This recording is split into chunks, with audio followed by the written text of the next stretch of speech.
As the stars begin to pierce the velvet sky and the world quiets into a gentle hum, let us embark on a journey through time, to an empire that stretched across 3 continents, its minarets piercing the heavens, its bazaars alive with the whispers of 1,000 cultures.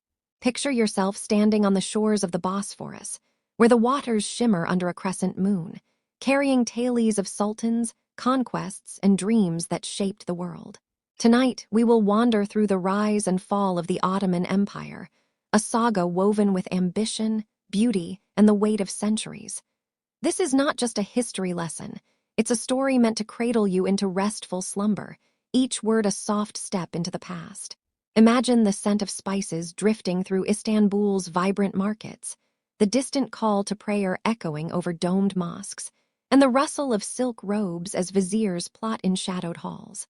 From the nomadic roots of a small tribe to the grandeur of a civilization that bridged east and west, the Ottoman Empire's tale is one of triumph, intrigue, and transformation. As you settle into your evening, let this narrative wrap around you like a warm blanket, guiding you through a world both distant and vivid. Whether you're tucked into bed, a candle flickering nearby, or simply seeking a moment of calm, this story is crafted to ease you into dreams while feeding your curiosity. I'd love to know, where are you watching this history unfold? Is it late in the evening where you are, with moonlight spilling through your window?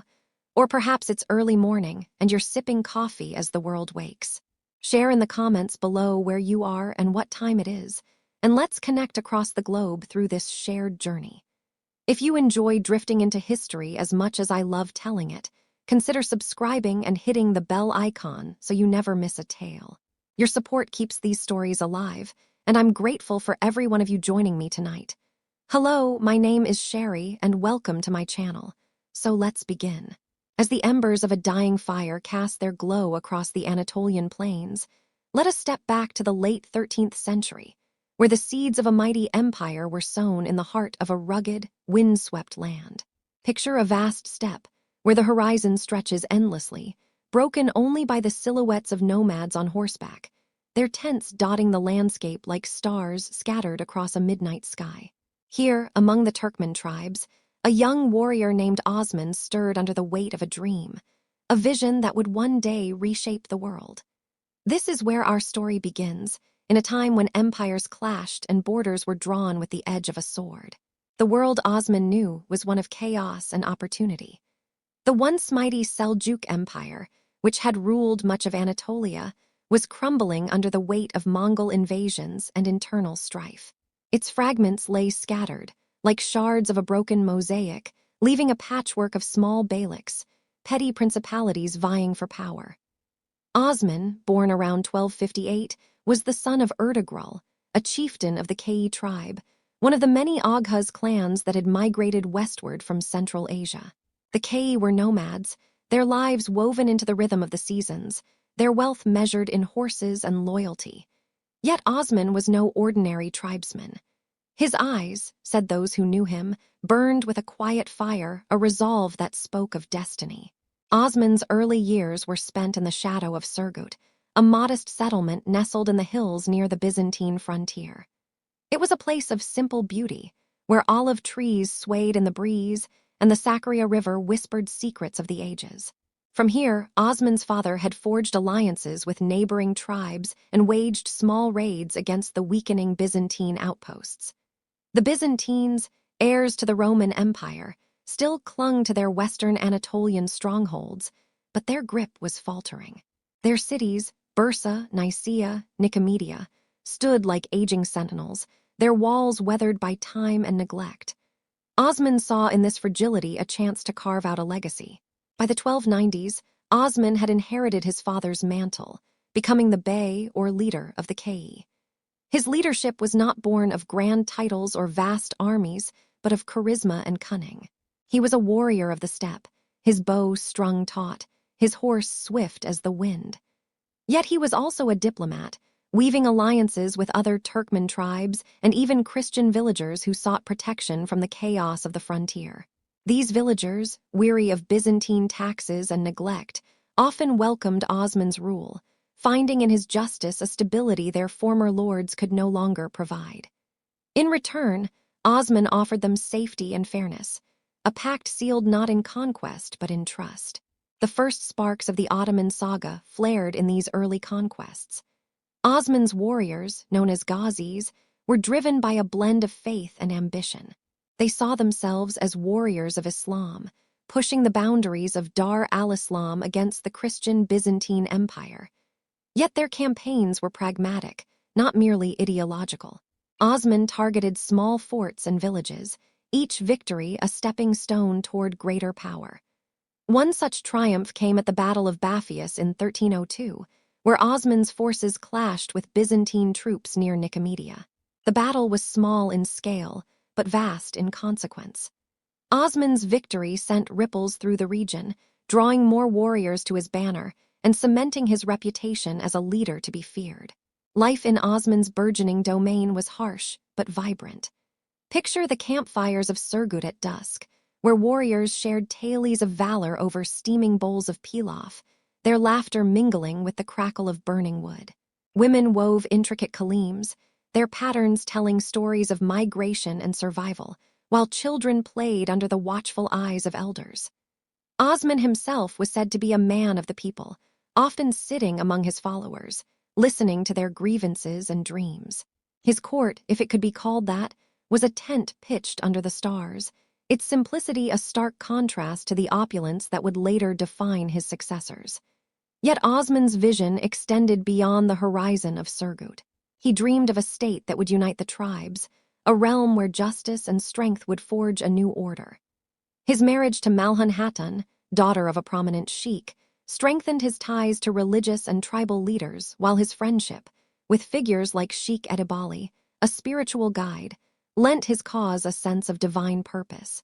Legend tells of a dream Osman shared with Edibali, in which a tree grew from his chest, its branches stretching over continents, its roots sinking deep into the earth. Edibali interpreted this as a prophecy of empire, a sign that Osman's line would rule for centuries. This dream, whether truth or myth, fueled Osman's ambition. By the early 14th century, his raids had grown bolder, his territory larger.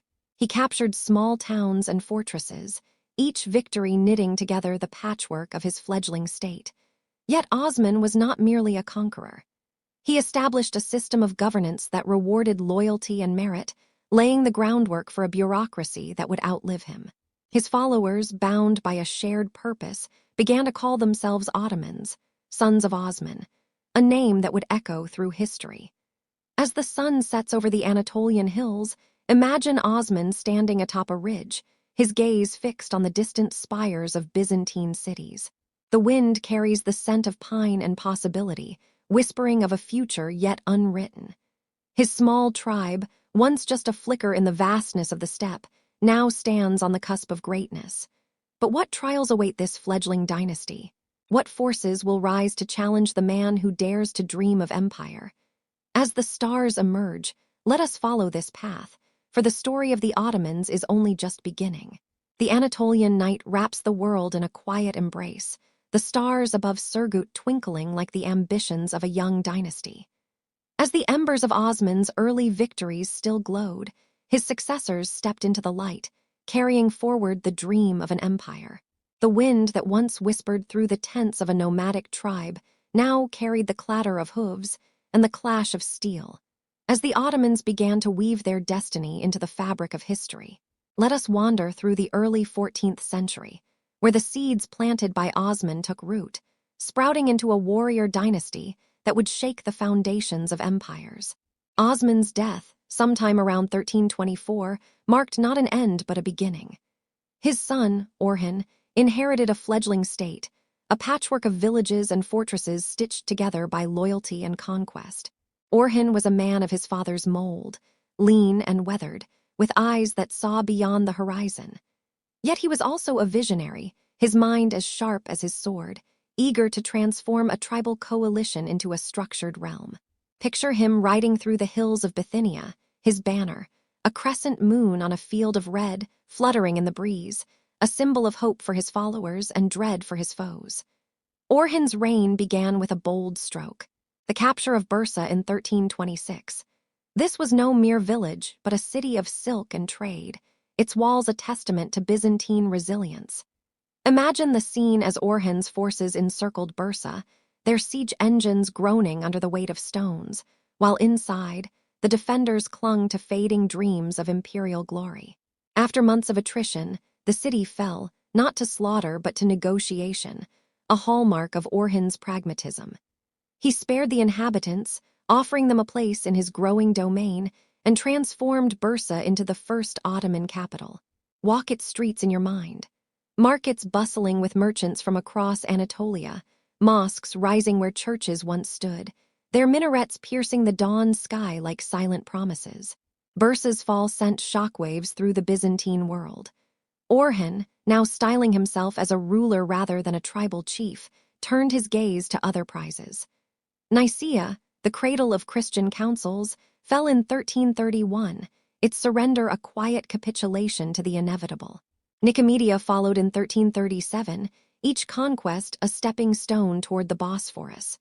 Orhan's armies were not vast, but they were disciplined, bound by a shared purpose and the promise of plunder. His Ghazis, those warriors of faith and fortune, rode alongside Akinjis, light cavalry whose speed outmatched the lumbering Byzantine garrisons. Yet Orhan's strength lay not only in war but in governance. He established mosques, schools, and caravanserais, knitting his conquests into a cohesive state. Orhan's diplomacy was as sharp as his blade. He forged alliances through marriage, most notably wedding Theodora, daughter of the Byzantine Emperor John VI Cantacuzenios. Picture the wedding, a blend of steppe tradition and Byzantine pomp, with Turkmen drummers and Christian hymns echoing under a tented canopy. This union was more than a marriage. It was a bridge between worlds, securing Orhan's foothold in a fracturing empire. Through such ties, he gained allies within Byzantine courts, their whispers feeding his strategies. Yet Orhan was no puppet of Constantinople. He was a ruler carving his own path, his eyes fixed on a prize his father could only dream of. The baton passed to Murad I, Orhan's son, who ascended in 1362 with a fire that burned brighter than his forebears. Murad was a warrior king, his presence commanding, his resolve unyielding. Under him, the Ottomans crossed a new threshold, stepping from Anatolia into Europe. In 1365, he captured Adrianople, modern Edirne, after a campaign that saw his forces sweep through Thrace like a summer storm. Imagine the city's gates opening, not to destruction but to a new order, as Murad rode through streets lined with curious onlookers. Adrianople became the new Ottoman capital, a gateway to the Balkans, its markets soon humming with the voices of Turks, Greeks, and Slavs. Murad's reign was defined by relentless expansion. His armies pushed into Serbia, Bulgaria, and Macedonia, each victory a testament to the Ottoman war machine. The Battle of Maritsa in 1371 was a turning point, where Murad's forces crushed a Serbian coalition, their banners falling into the river's muddy embrace.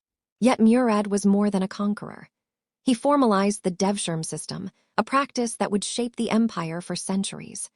Christian youths from conquered lands were recruited, converted, and trained as elite soldiers, the janissaries, loyal not to tribe or kin, but to the Sultan alone. Picture these young men, torn from their villages, their futures reshaped in the crucible of Ottoman discipline, their loyalty forged in the barracks of Edirne. Life under Murad was a tapestry of contrasts. In the new capital, artisans crafted tiles of azure and gold, their patterns dancing across mosque walls, while in the countryside, peasants tilled fields that fed a growing empire. Murad's court was a blend of steppe simplicity and urban sophistication, where poets recited verses of valor and scholars debated the finer points of Islamic law. Yet beneath this vibrancy lay a restless energy, a sense that the Ottomans were racing toward a destiny they could not yet name. Murad himself was a man of action, rarely still, his days spent planning campaigns or hearing petitions from his diverse subjects. The Ottoman state was no longer a mere tribe but a burgeoning empire, its borders stretching from the Aegean to the Black Sea. Yet with growth came challenges. The Byzantines, though weakened, still held Constantinople, a glittering prize just beyond reach. European powers, alarmed by Ottoman advances, began to stir, their knights whispering of crusades. And within the Ottoman realm, rival beyliks eyed Murad's success with envy, their daggers hidden but sharp. As the crescent moon rose over Adrianople, casting its light on a city alive with ambition, Murad stood at a crossroads. His dynasty was rising, but could it withstand the storms gathering on the horizon? As the night deepens and the world grows still, imagine Murad gazing across the Balkans, his mind heavy with plans yet to unfold. The Ottomans have crossed into Europe, their banners flying high, but what battles await them in this new frontier? What sacrifices will be demanded of a dynasty born in the crucible of conquest? Let us drift forward, carried by the gentle rhythm of history, to uncover the next chapter of this epic tale. As the moon casts its silver glow over the rolling hills of Thrace, the Ottoman realm stands poised on the edge of greatness, its banners fluttering like the heartbeat of a waking giant. The year is 1389, and the air is thick with the scent of earth and ambition. Murad I, the warrior king, has carved a path through the Balkans, his victories echoing like thunder across a fracturing world. Yet the horizon darkens with new challenges, as rival powers stir and the dream of empire tests the mettle of those who dare to pursue it. Let us step into this restless age, where the Ottomans, under Murad and his successors, forged their destiny with steel and resolve. Murad I, now a seasoned ruler, was a figure both feared and revered. Picture him astride his horse, his armor glinting in the dawn, his gaze steady as he surveyed the lands his father, Orhan, could only dream of. His court in Adrianople buzzed with energy, merchants bartering silks from the east, scholars penning chronicles in flowing Arabic script, and janissaries drilling in the shadow of newly built mosques. Murad's reign was a crucible, transforming the Ottoman state from a regional power into a force that made empires tremble. His ambition was not merely to conquer, but to build, to weave a tapestry of peoples and cultures under a single banner. The Balkans, a mosaic of kingdoms and principalities, were Murad's proving ground. His armies, a blend of Ghazis, Akinjis, and the disciplined janissaries, moved with precision, their campaigns a dance of strategy and strength. In 1389, the Battle of Kosovo loomed, a clash that would etch Murad's name into the annals of history. Imagine the field, a sea of banners, Serbian knights in heavy armor facing the swift, relentless Ottoman cavalry. The battle was fierce, the ground trembling under the charge of horses, the air thick with the cries of men. Murad's forces prevailed, but at a cost. Murad himself fell, struck down, some say, by a Serbian assassin who slipped through the chaos. His death was a thunderbolt, a moment that could have shattered the young dynasty. Yet the Ottomans did not falter. Murad's son, Bayezid I, ascended with a fire that burned hotter than his father's. Known as Yildirim, Thunderbolt, Bayezid was a tempest of a man, his energy boundless, his ambition insatiable. Picture him in Adrianople's palace, his robes flowing as he paced, his advisors scrambling to keep up with his relentless plans. Bayezid wasted no time, consolidating power and turning his gaze to both east and west.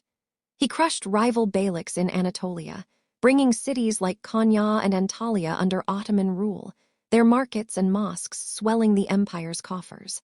In the Balkans, he tightened his grip, subduing Serbia and Bulgaria, their princes bending the knee as vassals. Bayezid's reign was a whirlwind of conquest. In 1394, he laid siege to Constantinople, the Byzantine capital, its walls a tantalizing prize. Imagine the scene. Ottoman cannons, crude but powerful, hurling stones at the ancient fortifications, while within, the Byzantines clung to their fading glory. The siege faltered, not from lack of will but from new threats rising in the east. Bayezid's ambition had drawn the attention of a greater storm, Timur, the Turco-Mongol conqueror whose empire stretched from Samarkand to the Indus. In 1402, at the Battle of Ankara, the two titans clashed. Picture the dust-choked plains, the clash of scimitars, and the roar of Timur's vast army. Bayezid, for all his brilliance, was defeated, taken captive, and according to some tales, paraded in a golden cage, a humiliation that shook the Ottoman world. The empire teetered on the edge of collapse. Bayezid's sons, thrust into a power vacuum, turned on one another in a bitter struggle known as the Ottoman interregnum. Imagine the chaos. Brothers wielding armies like daggers, each claiming the throne, while Anatolia and the Balkans trembled under the weight of uncertainty. Cities changed hands, alliances shifted like desert sands, and the dream of empire seemed to flicker. Yet from this crucible emerged Mamdai, a quiet but resolute prince who, by 1413, reunited the fractured realm. Picture him riding into Bursa, his father's first capital, his face etched with determination as he rebuilt what had been torn asunder. Mamdai, known as Celebi, the gentleman, was no thunderbolt like Bayezid, but a steady hand, a healer of wounds. His reign was one of restoration, knitting together the empire's torn seams.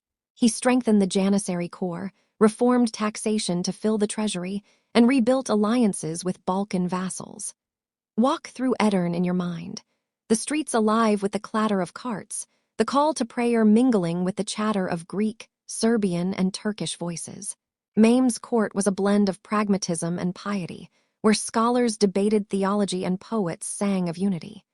He faced rebellions, including one led by a mystic named Sheikh Bedreddin, whose calls for equality stirred the peasantry.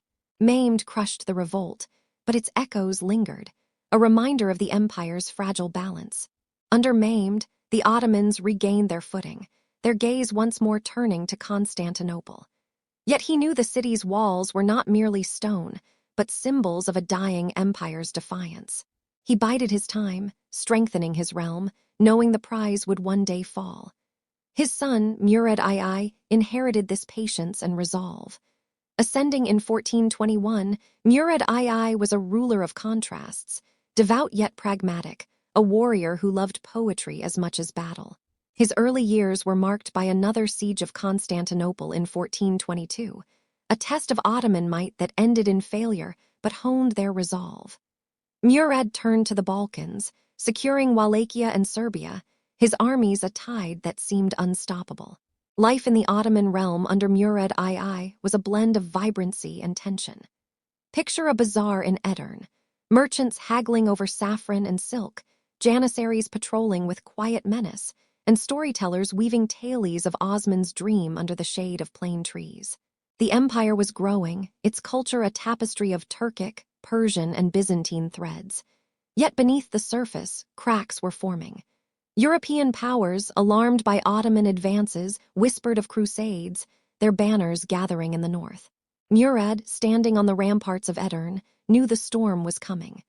Could his empire, forged in the fires of conquest, withstand the gathering tempest?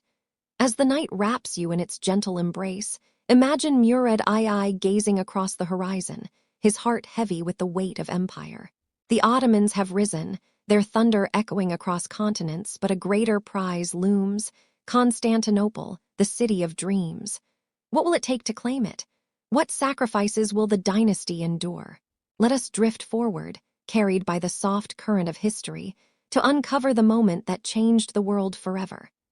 As the night deepens and the stars burn brighter over the Bosphorus, let us transport ourselves to the spring of 1453, where the air hums with the weight of destiny.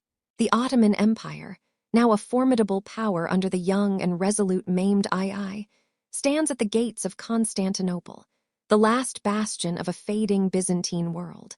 Picture the city's ancient walls, weathered by centuries, standing defiant against the horizon, their stones whispering tales of emperors and empires long gone.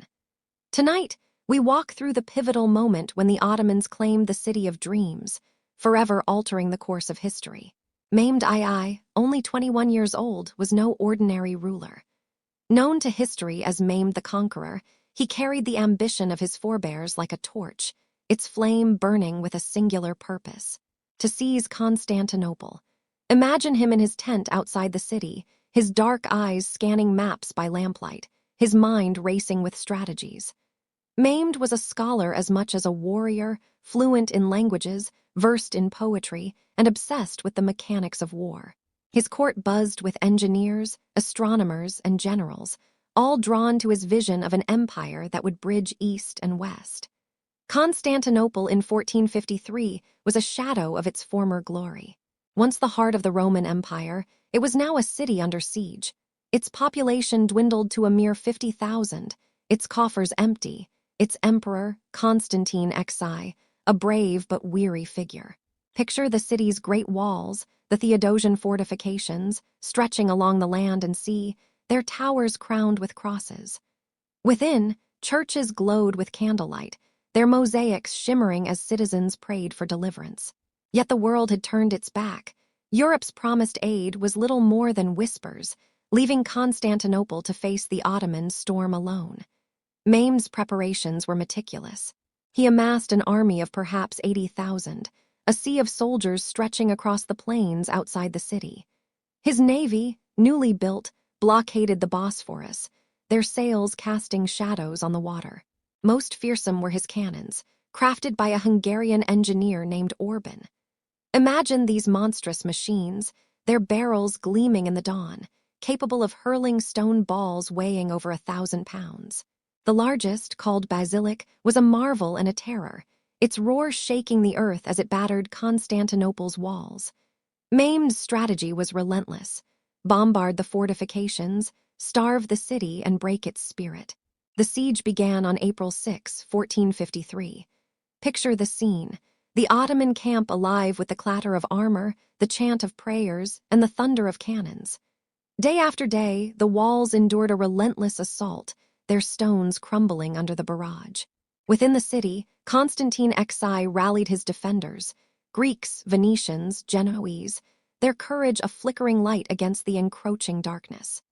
The Golden Horn, Constantinople's vital harbor, was guarded by a massive chain, but Mehmed, ever the innovator, devised a daring plan.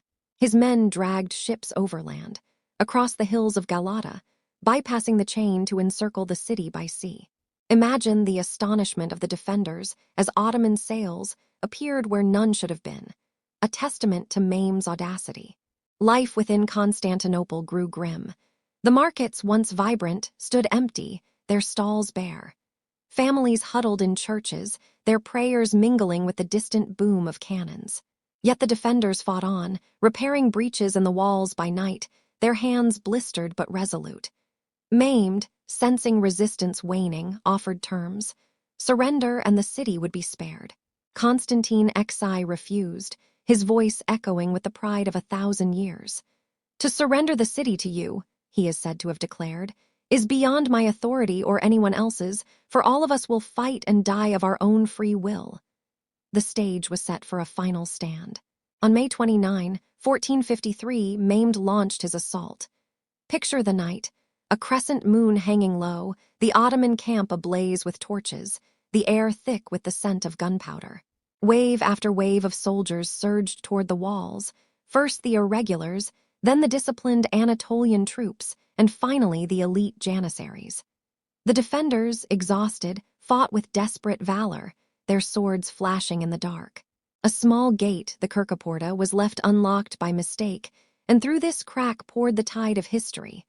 Ottoman troops breached the walls, their cries of triumph echoing through the city. Constantinople fell at dawn.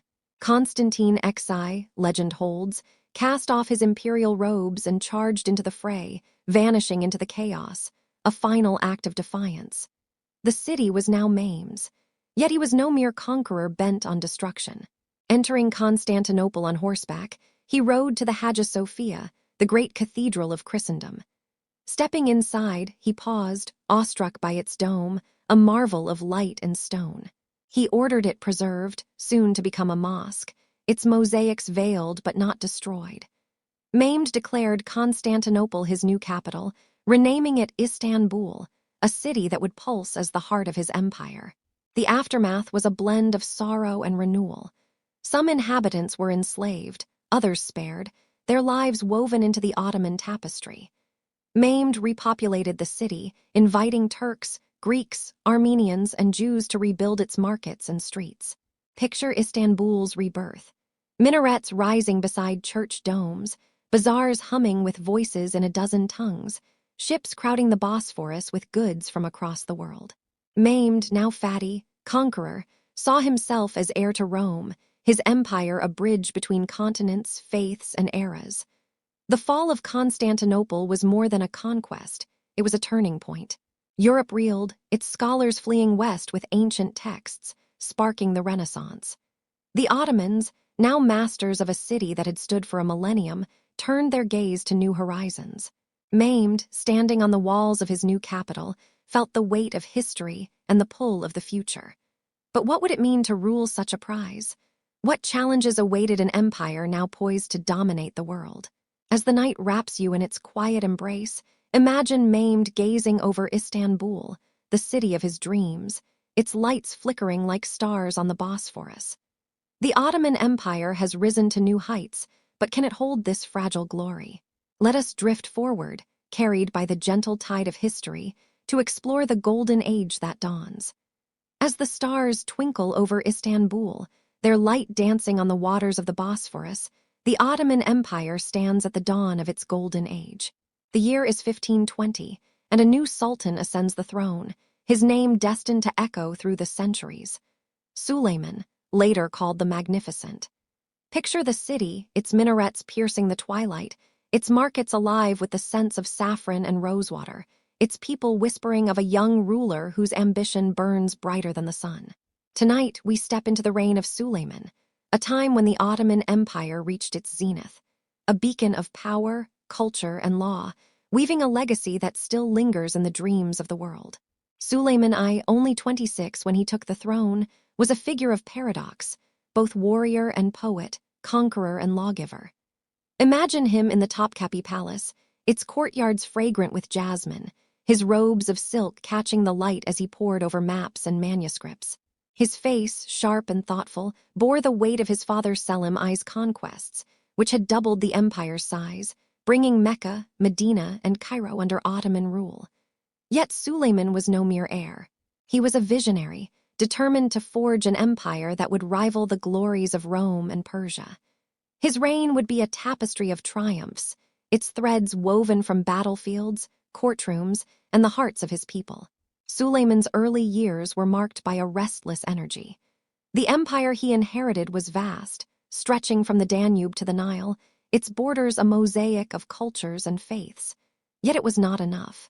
Picture the young sultan riding out from Istanbul, his janissaries marching in disciplined ranks, their crimson banners snapping in the wind. His first campaign in 1521 targeted Belgrade, the gateway to Hungary. The city's fortress, perched on a hill, had defied his predecessors, but Suleiman's cannons, refined since Mehmed's day, spoke with devastating authority. After a month-long siege, Belgrade fell, its gates opening to the Ottomans. Imagine the scene, church bells silenced, replaced by the call to prayer, as Suleiman walked the captured streets, his heart swelling with the promise of Europe. The conquest of Belgrade was only the beginning. In 1522, Suleiman turned to Rhodes, a Mediterranean island held by the Knights Hospitaller, a thorn in Ottoman trade routes. Picture the Azure Sea, dotted with Ottoman galleys, their oars slicing through the waves as they encircled the island's fortress. The siege was grueling, lasting 6 months, with the knights fighting fiercely, their stone walls pitted by cannon fire. Yet Suleiman's patience and resources prevailed. When Rhodes surrendered, he allowed the knights to leave with honor, a gesture of magnanimity that burnished his reputation. The island became a jewel in the Ottoman crown, its harbors securing the empire's mastery of the eastern Mediterranean. Suleiman's military triumphs were matched by his vision for governance. Known as Kanuni, the lawgiver, he sought to unify his diverse empire under a code of justice. Imagine the Divan, the imperial council, gathered in the Topkapi Palace, its chambers adorned with Iznik tiles that shimmered like the sea. Here, Suleiman and his viziers crafted laws that blended Islamic principles with practical governance, ensuring fairness across a realm of Turks, Arabs, Greeks, and Jews. Taxes were streamlined, corruption curbed, and local customs respected, binding distant provinces to Istanbul's will. His legal reforms, known as the Canon, were inscribed on scrolls that reached every corner of the empire, a testament to his dream of order. Life under Suleiman was a vibrant tapestry. Walk through Istanbul's grand bazaar in your mind. Merchants hawking silks from China, spices from India, and glass from Venice, their voices a symphony of languages. Mosques, like the newly built Shahzad, rose in graceful curves, their domes a tribute to the empire's wealth and piety. Scholars penned treatises on astronomy, poets sang of love and valor, and calligraphers crafted Qur'ans that glowed like jewels. Suleiman himself was a poet, writing under the pen name Muhibi, his verses filled with longing and devotion. Picture him at dusk, pen in hand, the city's lights reflected in his ink, as he mused on the fleeting nature of power. Yet Suleiman's court was not without shadows. The Topkapi Palace, for all its splendor, was a labyrinth of intrigue. His mother, Hafsa Sultan, wielded quiet influence, while his childhood friend, Ibrahim Pasha, rose to become Grand Vizier, his loyalty matched only by his ambition. Imagine the palace at night, its corridors lit by flickering lamps, as whispers of plots and rivalries echoed among the eunuchs and guards. Suleiman, though a just ruler, was not immune to the weight of power. His decisions, even those born of necessity, would cast long shadows, shaping the empire's future in ways he could not foresee. The empire's golden age was not merely a matter of conquest or law, but of cultural flowering. Suleiman patronized architects like Mimar Sinan, whose designs would soon redefine Istanbul's skyline. Schools, or madrasas, flourished, drawing scholars from across the Islamic world. Religious tolerance, a hallmark of Ottoman rule, allowed Christians and Jews to thrive, their communities vibrant within the empire's mosaic. Picture a synagogue in Edirne, its congregants praying in peace, or a Greek church in the Balkans, its bells ringing alongside the muezzin's call. This was Suleiman's vision, an empire where diversity was strength, not division. As the empire basked in its glory, Suleiman's gaze turned to new horizons. Hungary, fractured by internal strife, beckoned, while the Safavid Empire in Persia posed a growing threat. The Mediterranean, too, was a battleground, with European powers eyeing Ottoman dominance. Suleiman, standing on the balcony of his palace, felt the pulse of a world in motion. His empire was a colossus, its shadow stretching across continents, but could it sustain its brilliance? What battles awaited the magnificent sultan, and what costs would his ambition demand? As the night enfolds you in its gentle embrace, imagine Suleiman gazing across Istanbul, the city of his dreams, its domes glowing under the moon. The Ottoman Empire stands at its peak, a beacon of power and culture, but what trials will test its golden age? Let us drift forward, carried by the soft rhythm of history, to uncover the reign of a sultan whose name would echo through time.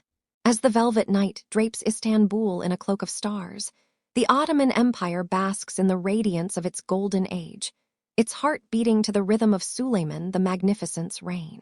The year is 1526, and the Bosphorus glimmers under moonlight, its waters whispering tales of conquests yet to come.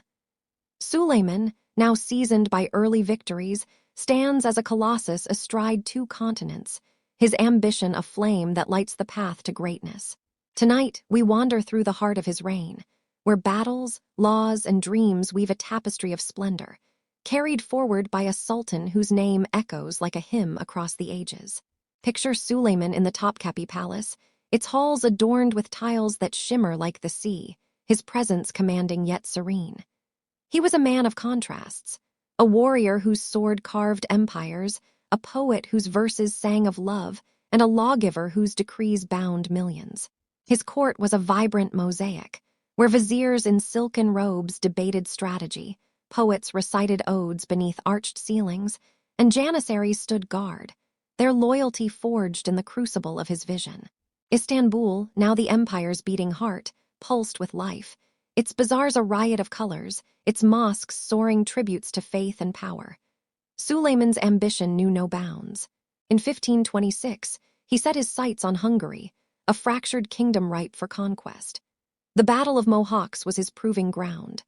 Imagine the scene, a vast plain under a sullen sky, Ottoman cavalry thundering across the earth, their lances gleaming as they faced a Hungarian army led by King Louis II.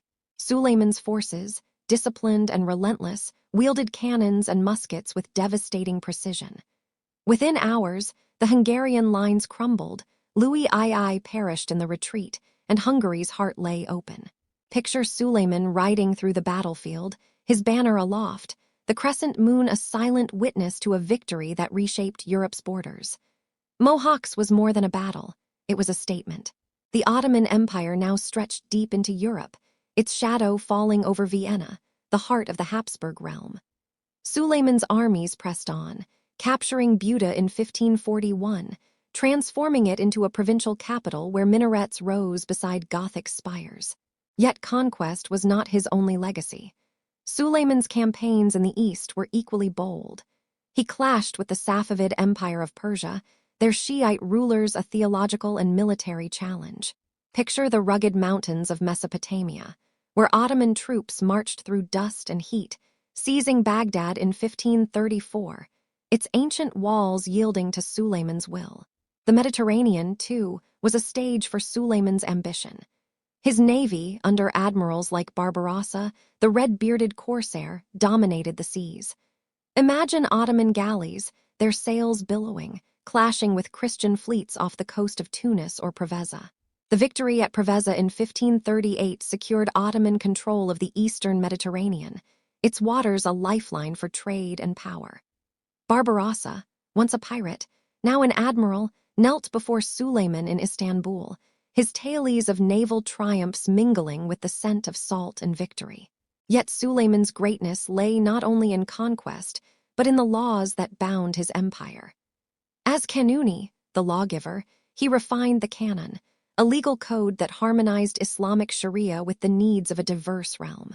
Picture the divan in session, its members, viziers, scholars, and judges, debating under Suleiman's watchful eye. His laws governed everything from taxes to trade, ensuring justice for peasants in Anatolia and merchants in Cairo. He protected the rights of Christians and Jews, granting them autonomy under the millet system, their communities thriving as part of the empire's tapestry.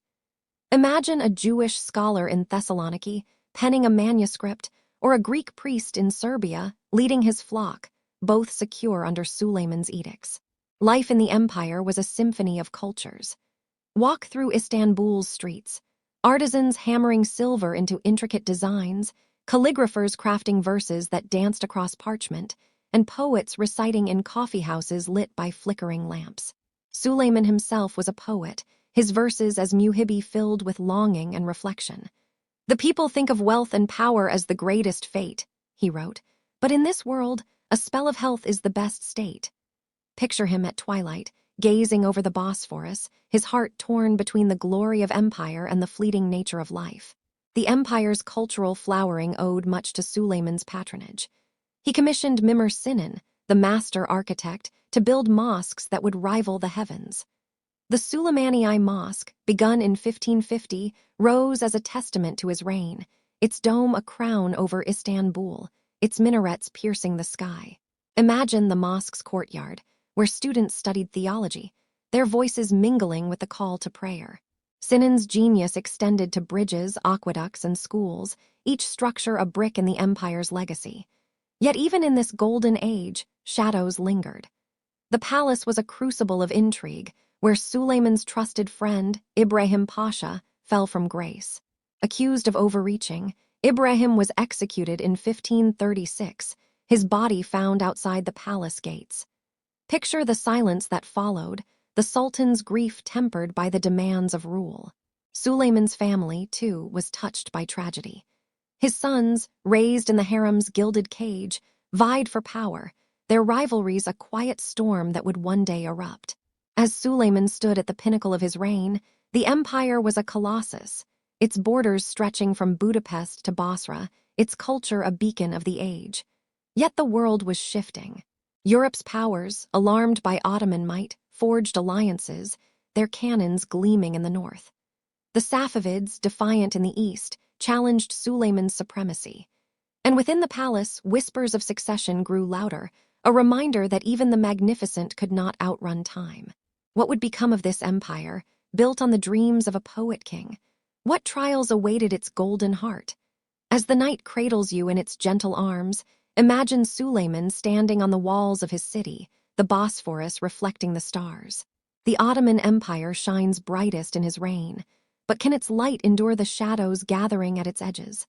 Let us drift forward, carried by the soft tide of history, to explore the hidden world of the palace that shaped this empire's soul.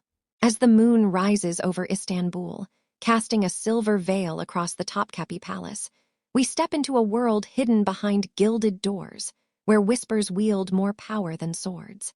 The year is 1530, and the Ottoman Empire, under Suleiman the Magnificent, shines as a beacon of power and culture. Yet within the palace's marble halls lies the harem, a realm of silk and secrets, where women shaped the destiny of an empire.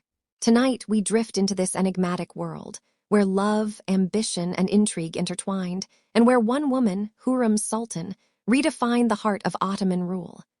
Picture the harem. Not a mere collection of chambers, but a labyrinth of courtyards and corridors, its walls adorned with Iznik tiles that gleam like sapphires in the lamplight.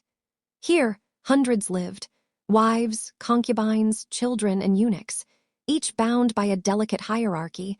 There lives a dance of loyalty and rivalry.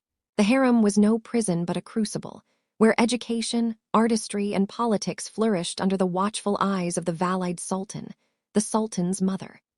Imagine the air heavy with the scent of jasmine, the soft rustle of silk gowns, and the murmur of voices planning futures unseen by the world outside.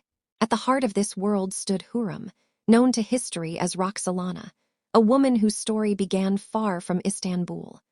Born Alexandra Lisowska in the Ruthenian lands of modern Ukraine, she was captured by Crimean Tatars and brought to the harem as a concubine. Picture her arrival.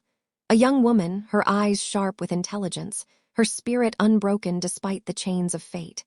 In Suleiman's court, she caught the Sultan's eye, not merely with beauty but with wit, charm, and a mind that matched his own.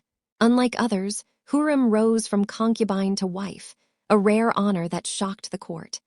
Imagine their wedding, a quiet ceremony under the palace's arches, where Suleiman, the poet king, pledged his heart to a woman who would become his partner in power. Hürrem's influence was profound. She bore Suleiman 6 children, including his heir, Selim, securing her place in the dynasty's future. Yet her power extended beyond motherhood. Picture her in a private chamber, penning letters to foreign rulers, her words as sharp as any diplomat's. She corresponded with queens like Bona Sforza of Poland, her diplomacy strengthening Ottoman alliances. Within the palace, she advised Suleiman, her voice a whisper in the divan's shadow, shaping policies that reached from Vienna to Baghdad. Her enemies, rival concubines, ambitious viziers, called her a sorceress, but her magic was her mind, weaving loyalty and strategy into the empire's fabric. The harem was more than Hürrem's stage. It was a microcosm of the empire itself. Imagine the women within, some trained in music, their fingers dancing across the strings of an oud. Others schooled in poetry or theology, their minds honed by tutors from across the Islamic world. The harem educated the sultan's children, preparing princes for rule and princesses for strategic marriages. Picture a young prince like Mustafa, Suleiman's son by another concubine, learning statecraft under the harem's roof, his tutors weaving lessons of war and wisdom. Yet the harem was also a battleground where rivalries simmered. Mothers vied to secure their sons' paths to the throne, their alliances forged in whispered councils. Hürrem's rise stirred tensions. The Valide Sultan, Hafsa, and other concubines like Mahidevran, Mustafa's mother, eyed her with suspicion. Imagine the palace at dusk, its corridors alive with intrigue, as eunuchs carried messages between factions. Hürrem's enemies accused her of manipulating Suleiman, of bending his will to favor her sons. Yet she was no mere schemer. She built mosques and charitable foundations, her name etched on the Hayski Sultan Mosque in Istanbul, its minarets a testament to her piety and influence. Picture the poor gathering at her soup kitchens, their gratitude a quiet counterpoint to the court's whispers. Life in the harem was a blend of opulence and discipline. Imagine a morning in the inner courtyard. Women embroidering intricate patterns, their needles flashing in the sunlight, while children played under the watchful eyesight of black eunuchs, their authority absolute. The harem's women were not isolated. They managed vast estates, funded schools, and influenced provincial governors. Their wealth, drawn from dowries and stipends, flowed into the empire's economy, a hidden current of power. Yet their lives were bound by protocol, their every move watched, their ambitions tempered by the sultan's will. Suleiman's devotion to Hurrem reshaped the harem's role. Traditionally, sultans did not marry concubines, sending their sons to govern provinces to prevent succession disputes. Hurrem, however, remained at Suleiman's side, her sons raised in Istanbul's shadow. This shift sowed seeds of conflict. Picture Mustafa, a charismatic prince beloved by the Janissaries, his popularity a growing threat to Hurrem's sons. Whispers of treason began to circulate, fanned by Hurrem and her allies. In 1553, Suleiman, torn by duty and love, ordered Mustafa's execution, a decision that broke his heart and stained his reign. Imagine the silence in the palace, the weight of a father's grief, as Hurrem stood by, her victory bittersweet. The harem's influence extended beyond Istanbul. Princesses, married to viziers or foreign rulers, carried Ottoman prestige across borders.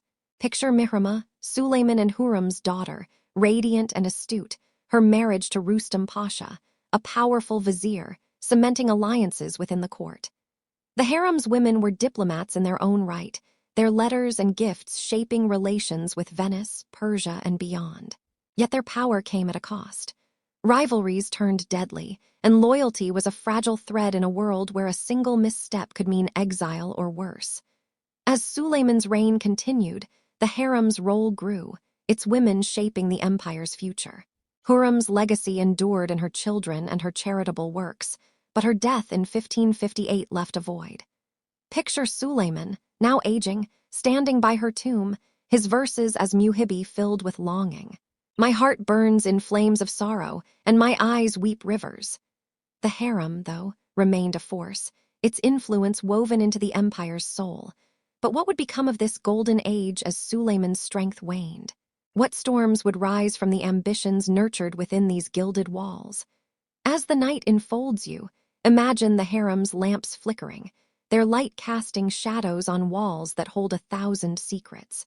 The Ottoman Empire shines, but its heart beats with both love and betrayal.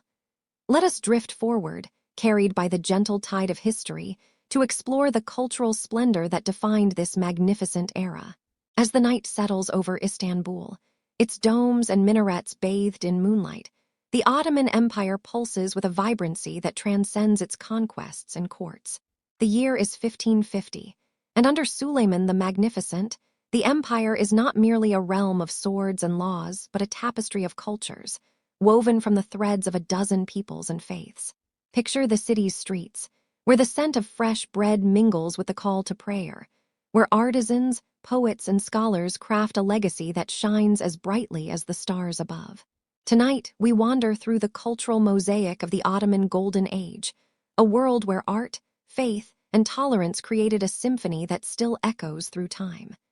Imagine standing in the courtyard of the Suleymani Mosque, its vast dome soaring like a second sky, its minarets slender sentinels against the dawn. Designed by Mimar Sinan, the empire's master architect, this mosque was more than a place of worship. It was a testament to Ottoman ambition. Picture the sunlight streaming through its windows, illuminating tiles of turquoise and coral, each pattern a story of craftsmanship passed down through generations. Sinan, a former janissary turned genius, built not just mosques but bridges, aqueducts, and schools, his creations stitching the empire together. Walk the aqueduct of Lisbon outside Istanbul, its arches marching across the hills, carrying water to a thirsty city, a marvel of utility and grace. The Ottoman cultural flowering was a dance of diversity. Istanbul, the empire's heart, was a crossroads where East met West. Picture the Grand Bazaar, its vaulted ceilings echoing with the voices of merchants, Turks bartering rugs, Armenians trading silver, Greeks offering olives from distant groves. The air was thick with the aroma of spices from India, coffee from Yemen, and perfumes from Persia. Here, languages mingled like streams in a river, Turkish, Arabic, Greek, Ladino, and more, each voice adding to the city's chorus. The bazaar was not just a market but a living tapestry, where cultures wove together in trade and trust. Art flourished under Suleiman's patronage. Imagine a workshop in Istanbul, where calligraphers bent over parchment, their reed pens tracing verses of the Quran in flowing Diwani script, each letter a work of devotion. These manuscripts, bound in leather and gold, were treasures, their pages glowing with miniature paintings, scenes of gardens, battles, and lovers under moonlit skies. Ottoman miniatures, unlike Persian or European art, shunned realism for symbolism, their figures delicate, their colors vivid. Picture a sultan's library, its shelves heavy with these works, each book a bridge between the sacred and the sublime. Poetry, too, was a heartbeat of the empire. Suleiman himself, under his pen name Muhibi, poured his soul into verses that spoke of love, faith, and the fleeting nature of power. "Throne of my lonely niche, my wealth, my love, my moonlight," he wrote, his words a window into a ruler's heart. Poets gathered in coffeehouses, their recitations drawing crowds of scholars and laborers alike.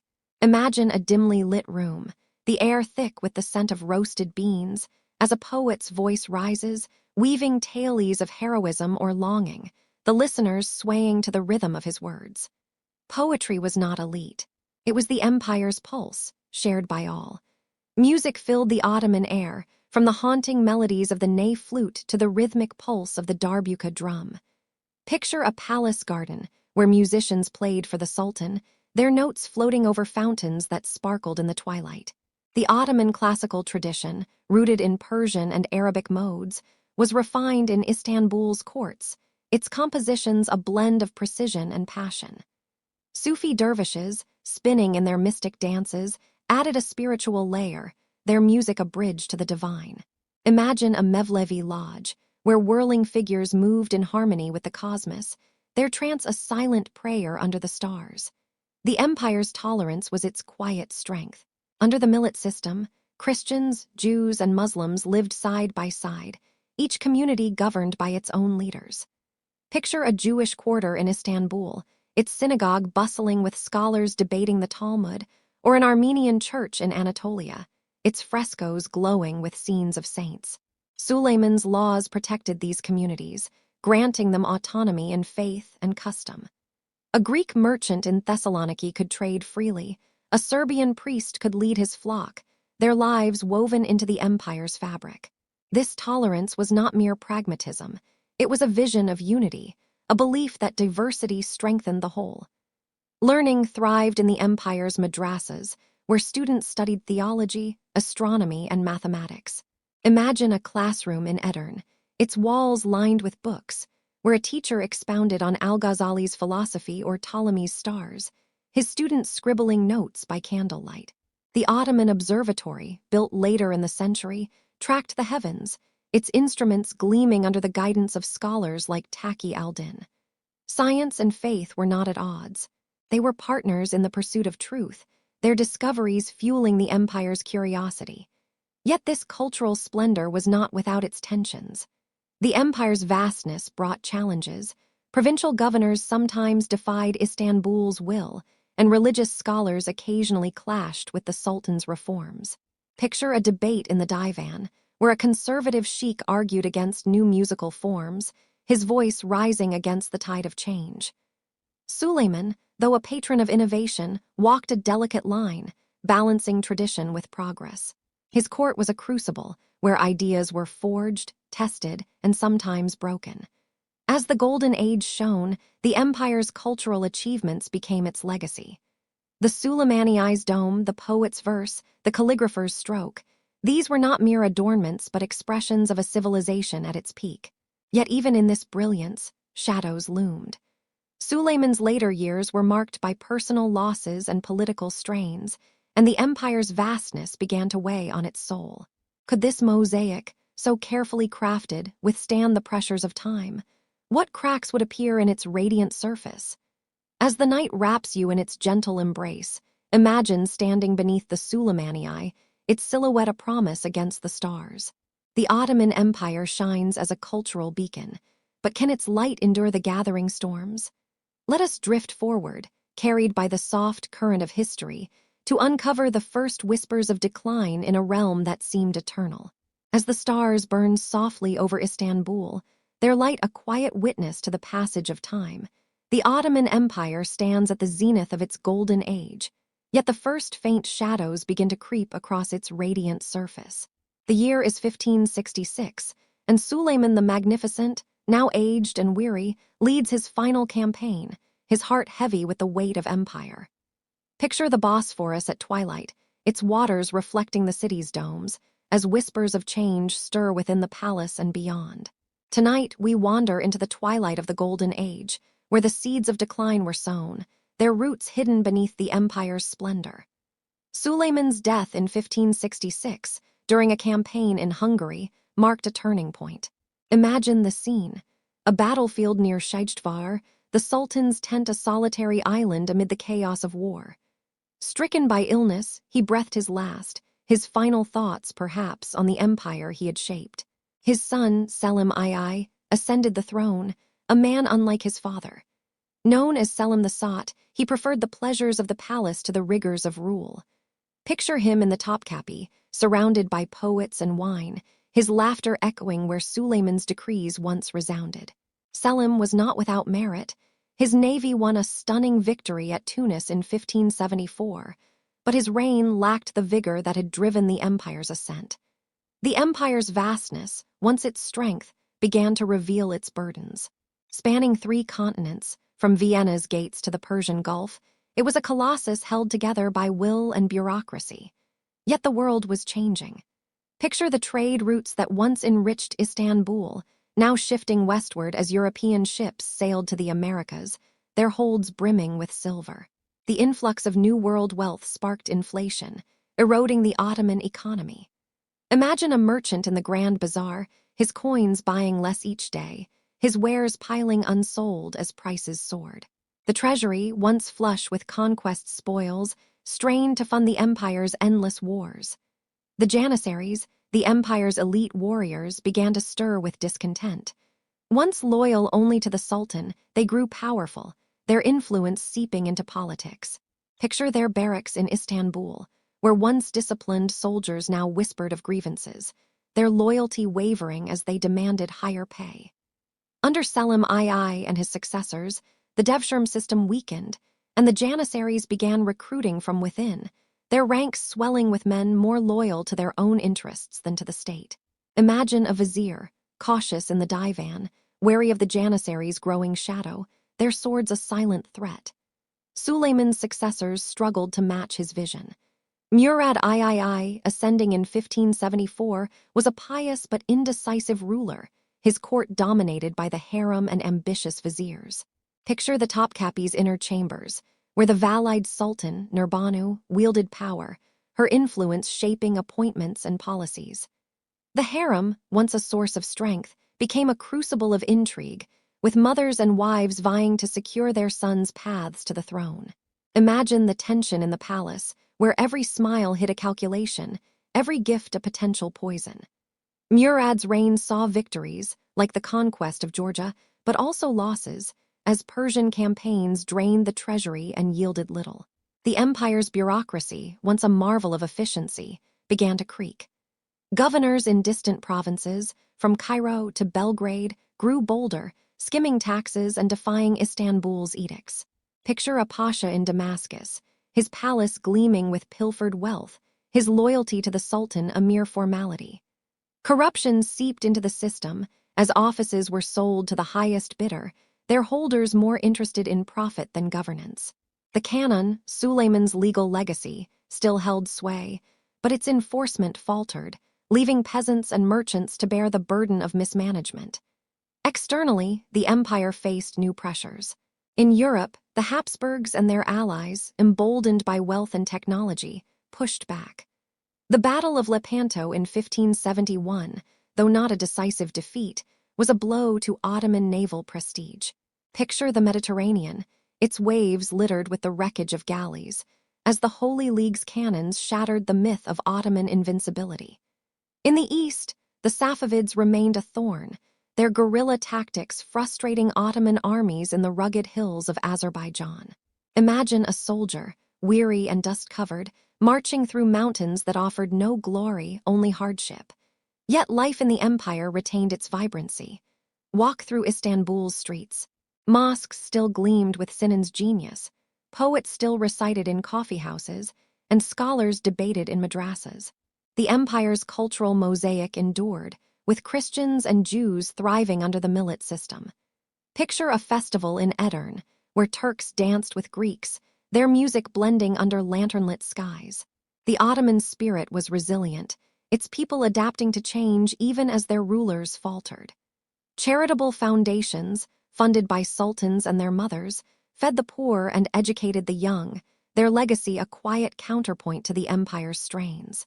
The late 16th century saw flickers of hope. Sakalu Mehmed Pasha, a brilliant grand vizier, steadied the empire under 3 sultans. Picture him in the divan, his voice calm but firm, orchestrating diplomacy with Venice and planning a canal to link the Black Sea and Red Sea, a dream of trade that never materialized. His assassination in 1579 was a blow, leaving the empire adrift. Subsequent rulers, like Mehmed III, faced rebellions in Anatolia, where peasants, crushed by taxes, rose against their lords. Imagine a village in flames, its people crying for justice, their voices a warning of deeper unrest. The empire's decline was not a collapse but a slow fade. Its borders remained vast, its armies formidable, its culture radiant. Yet the cracks were there: economic strain, military overreach, and a court lost in its own intrigues. Picture a sultan, perhaps Murad IV, standing on the palace balcony, gazing over Istanbul as the call to prayer rises. He dreams of restoring Suleiman's glory, but the world is no longer the same. Europe grows stronger, its ships and guns heralding a new age. Can the empire adapt, or will its weight pull it under? As the night cradles you in its soothing embrace, imagine the Bosphorus, its waters reflecting a city that shines yet trembles. The Ottoman Empire, once a colossus, feels the first chills of decline, but what battles will test its resilience? Let us drift forward, carried by the gentle tide of history, to witness a moment when the empire faced its limits on the fields of Vienna. As the night wraps Istanbul in a cloak of stars, the Ottoman Empire, though touched by the first shadows of decline, still casts a formidable shadow across the world. The year is 1683, and a new sultan, Mehmed IV, reigns over a realm that stretches from the Balkans to the Arabian sands. Yet the empire's heart beats with a restless ambition, its gaze fixed on Vienna, the glittering capital of the Habsburgs, a prize that could cement Ottoman dominance in Europe. Tonight, we step onto the battlefields before Vienna's walls, where the empire's dreams of conquest met their greatest test, a moment that would mark the limits of its reach. Picture the Ottoman army, a vast tide of perhaps 150,000 men, marching through the Hungarian plains. Their banners, crimson, gold, and green, flutter in the summer breeze, their ranks a mosaic of janissaries, sipahis, and artillerymen, trailed by wagons laden with cannons and supplies. At their head is Grand Vizier Kara Mustafa, a man of towering ambition, his eyes burning with the vision of a crescent moon flying over Vienna. Imagine the camp at dusk, tents stretching to the horizon, the air thick with the scent of gunpowder and roasting meat, the murmur of prayers mingling with the clatter of swords being sharpened. Vienna, in 1683, was a city under siege, its walls a bulwark of Christendom. Picture its spires piercing the sky, its streets bustling with defenders, Habsburg soldiers, Polish volunteers, and citizens armed with whatever they could carry. The Holy Roman Emperor, Leopold I, had fled, leaving the city in the hands of Ernst Rudiger von Starhemberg, a resolute commander. The walls, though strong, were battered by time, and the city's supplies were thin. Yet the defenders' spirits burned bright, fueled by the fear of an Ottoman conquest and the hope of aid from a coalition forming in the north. The siege began in July 1683, as Kara Mustafa's forces encircled Vienna. Imagine the thunder of Ottoman cannons, their massive barrels hurling stones that cracked the city's fortifications. The janissaries, disciplined and fierce, dug trenches and tunnels, their sappers burrowing beneath the walls to plant explosives. Picture the night sky lit by bursts of fire, the ground trembling as mines detonated, sending stones and men skyward. Within Vienna, the defenders fought back with muskets and boiling oil, their courage a flickering light against the Ottoman tide. The city's churches echoed with prayers, their bells silenced to conserve metal for the fight. Kara Mustafa's strategy was relentless but methodical. He blockaded Vienna, cutting off supplies, aiming to starve the city into submission. Imagine the markets, once vibrant, now empty, families rationing bread as the summer heat gave way to autumn's chill. The Ottomans built a network of trenches, their lines inching closer to the walls, their cannons roaring day and night. Kara Mustafa, confident of victory, sent envoys demanding surrender, promising mercy. The defenders, led by Starhemberg, refused, their resolve hardened by tales of Ottoman conquests and the hope of relief. Yet the Ottoman camp was not without its strains. Picture the vizier's tent, its silken walls hiding tensions among the commanders. The Janissaries, once the empire's backbone, grumbled over delayed pay, their loyalty fraying. Supply lines stretched thin across Hungary, and disease crept through the ranks, a silent foe as deadly as any cannon. Kara Mustafa pressed on, driven by the dream of delivering Vienna to maimed IV, a triumph that would rival Suleiman's glories. He ordered assault after assault, each wave crashing against Vienna's walls, only to be repelled by desperate defenders. The tide turned in September, as a coalition led by King John III Sobieski of Poland approached. Picture the Polish hussars, their wings of feathers trembling as they charged, a sight both magnificent and terrifying. On September 12, 1683, the Battle of Vienna unfolded on the plains before the city. Imagine the clash. Sobieski's cavalry, a thunderbolt of steel, smashing into the Ottoman lines, their sabers flashing in the morning light. The Ottomans, caught off guard, faltered under the onslaught. Kara Mustafa, his plans unraveling, ordered a retreat, leaving behind cannons, tents, and the dream of Vienna. The defeat was a blow to Ottoman prestige. Picture the retreat. Soldiers trudging through mud, their banners tattered, their spirits broken. Kara Mustafa, once the empire's hope, faced maimed IV's wrath. In Belgrade, he was executed, his head sent to Istanbul in a velvet bag, a grim reminder of the cost of failure.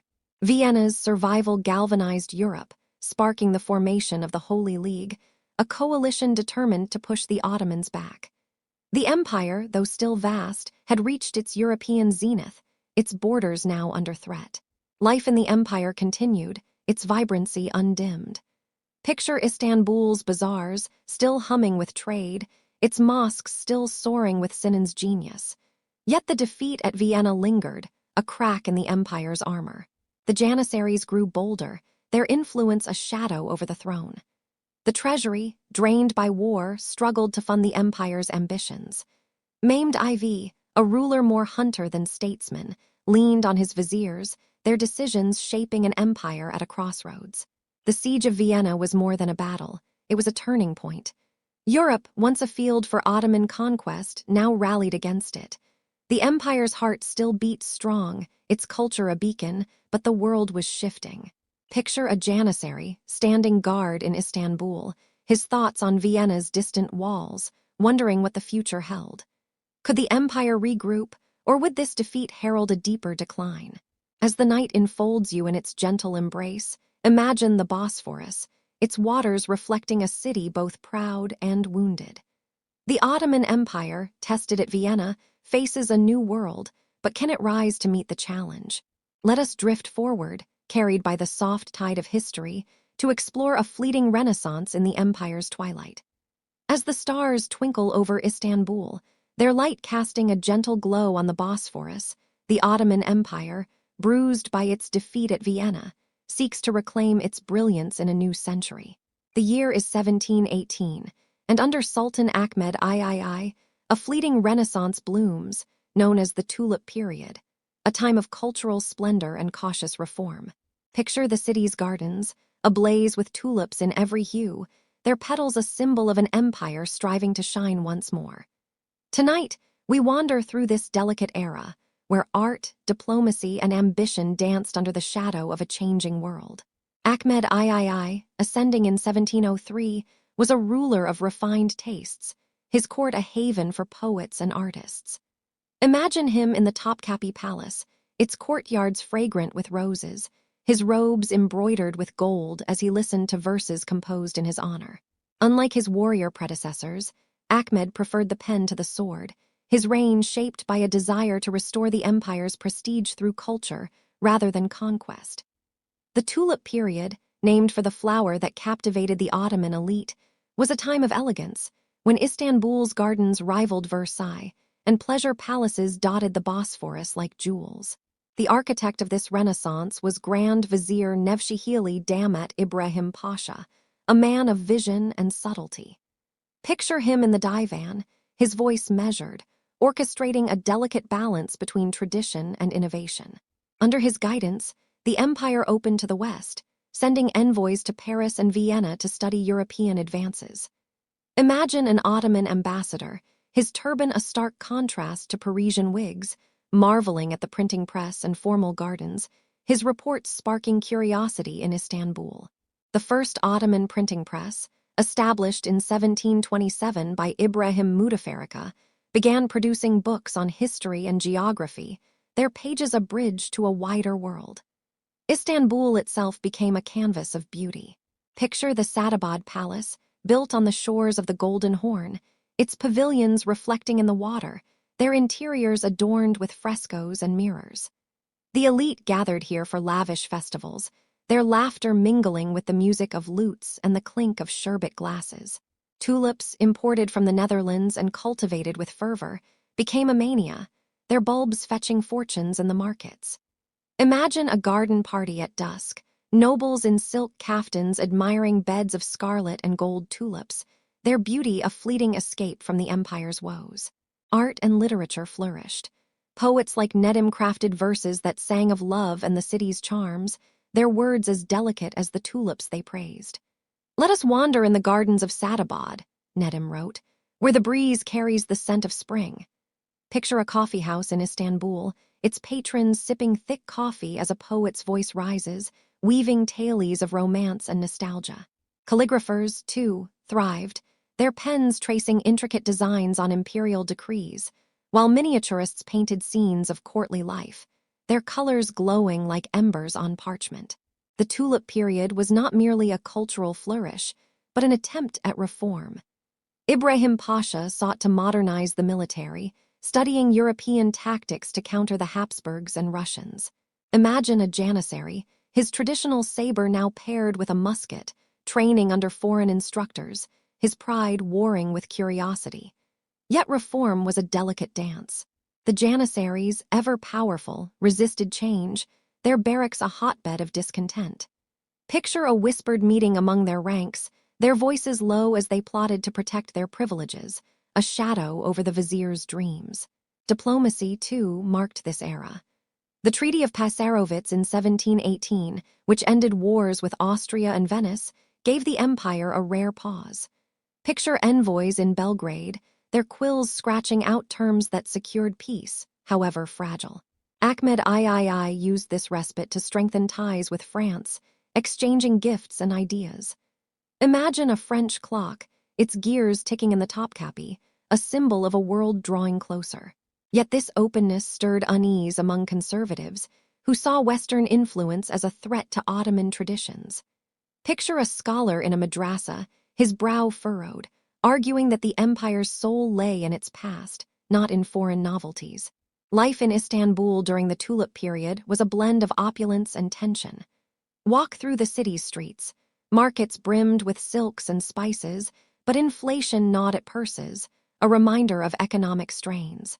Mosques and fountains, funded by the elite, rose in graceful curves, their beauty a gift to the people. Picture a fountain in a quiet square, its waters murmuring as women filled their jugs, their chatter a mix of hope and worry. The empire's diversity, Turks, Greeks, Armenians, Jews, remained its strength, their communities thriving under the millet system, yet whispers of unrest grew louder. The Tulip period's splendor was fragile. By 1730, economic woes and military setbacks fueled discontent. The janissaries, allied with conservative clerics, saw Ibrahim Pasha's reforms as betrayal. Picture a riot in Istanbul's streets, crowds chanting as they marched on the palace, their anger a storm that toppled the vizier. Ibrahim was executed, his body left in the streets, and Ahmed III was deposed, replaced by Mahmud I. The tulip period ended, its gardens fading, its dreams of renewal cut short. Yet its legacy lingered in the books printed, the palaces built, and the idea that the empire could adapt. The fall of the tulip period marked a turning point. The empire, still vast, faced a world where Europe's star was rising. Picture a new sultan, Mahmud I, gazing over Istanbul, his heart torn between past glories and future challenges. The Janissaries grew bolder, the treasury thinner, and distant provinces more defiant. Could the empire find a new path, or would it stumble under its own weight? As the night enfolds you in its soothing embrace, imagine the Bosphorus, its waters reflecting a city of fading tulips and rising doubts. The Ottoman Empire, touched by a fleeting renaissance, stands at a crossroads, but what reforms will shape its future? Let us drift forward, carried by the gentle tide of history, to explore the empire's struggle to renew itself in a world that no longer waits.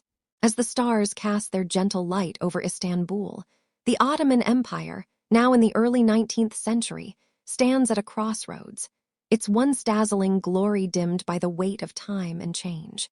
The year is 1839, and the empire, battered by internal strife and external pressures, seeks to reinvent itself under the banner of reform.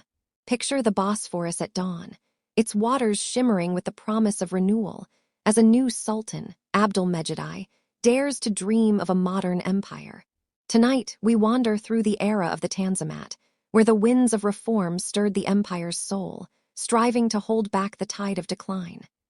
Abdülmecid I, ascending in 1839 at the age of 16, was a ruler caught between worlds. Imagine him in the newly built Dolmabahce Palace, its European-style chandeliers gleaming, a stark contrast to the Topkapi's ancient arches. Young and earnest, Abdülmecid inherited an empire fraying at the edges. Its treasury depleted, its provinces restless, and its armies outpaced by Europe's technological might. Yet his heart burned with hope, inspired by advisors like Mustafa Rashid Pasha, a reformer who saw salvation in modernization. Picture Rashid, his quills scratching decrees, his vision a bridge between the Ottoman past and a future aligned with the West. The Tanzimat, meaning reorganization, began with the Gülhane Edict of 1839, a proclamation read in the rose gardens of the Topkapi. Imagine the scene. Nobles and scholars gathered under plane trees, their breath catching as the Sultan's words promised equality, justice, and reform. The edict guaranteed life, honor, and property for all subjects, Muslim, Christian, and Jew alike, breaking centuries of tradition. It was a bold step, a vow to unify a diverse empire under a new vision. Picture a Greek merchant in Izmir, his eyes wide as he heard of equal taxation, or an Armenian craftsman in Ankara, daring to hope for fairness in a court once biased. Reform touched every corner of the empire. The legal system, rooted in Sharia and canon, was reshaped to include secular courts. Imagine a judge in Damascus, his robes no longer marking him as a religious scholar, but as a state official, dispensing justice based on new codes inspired by European models. The military, long reliant on the Janissaries, faced upheaval. The Janissaries, now a force of chaos, had rebelled repeatedly, their power a threat to reform. In 1826, Sultan Mahmud II, Abdülmecid's father, had crushed them in the auspicious incident, disbanding their corps in a night of fire and blood. Picture Istanbul's streets, the Janissary barracks ablaze, their once proud banners trampled as a new army, the Nizam-i Saidid, rose in their place. The new military was a symbol of change. Imagine recruits in European-style uniforms, drilling with muskets under Prussian advisors, their marches a rhythm of progress. Yet reform was not without pain.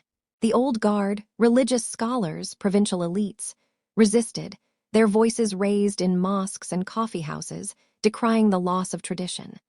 Picture a sheikh in a madrasa, his students nodding as he warned of Western corruption, their hearts torn between faith and the promise of a stronger empire. The Tanzimat's ideals of equality clashed with deep-rooted hierarchies, stirring unrest among those who feared losing privilege. Economically, the empire struggled to keep pace. Picture a port in Thessaloniki, where European steamships docked, their cargoes undercutting local merchants. The empire's trade balance tipped as European goods flooded markets, weakening artisans who once thrived in Istanbul's bazaars. The Tanzimat introduced new taxes and land reforms, aiming to centralize revenue, but corruption lingered. Imagine a peasant in the Balkans, his fields taxed twice, once by Istanbul, once by a greedy governor, his hope for fairness fading with each harvest.